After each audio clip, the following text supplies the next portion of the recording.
Let me talk about the environment and global warming for a minute, because I absolutely believe this is an extraordinary crisis facing us and facing the world.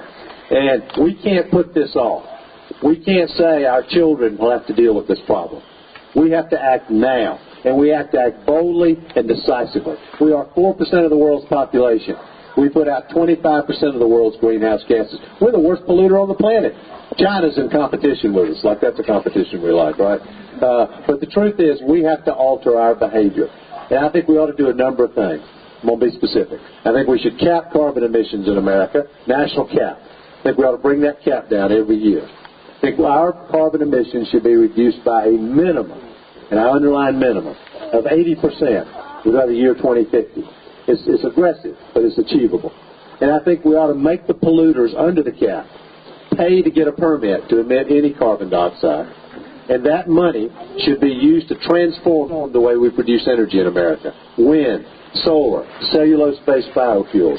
I'm not, unlike some of my good colleagues who are running for the nomination, I'm not in favor of building new nuclear plants. I don't support that. And I don't believe we should be building any more coal-fired power plants, since we don't yet have the technology to capture the carbon. So I think we also ought to put $1 billion into making sure American car companies are producing the most fuel-efficient vehicles on the planet, so instead of having them built somewhere else. And then finally, and here's something that's unusual from presidential candidates who roll through telling you everything they're going to do for you.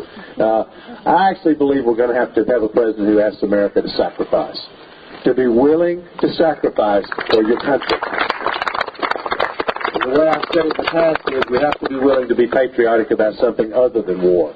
We have to say, if we want to make America what it's capable of being, we're going to have to do it together. It means, on this issue, conserving in our home, conserving in our workplaces, changing out our light bulbs, wrapping our pipes. Some of these things are really not that complicated. Driving more fuel-efficient vehicles. Our fuel efficiency standard should be at least 40 miles to the gallon by the year 2016.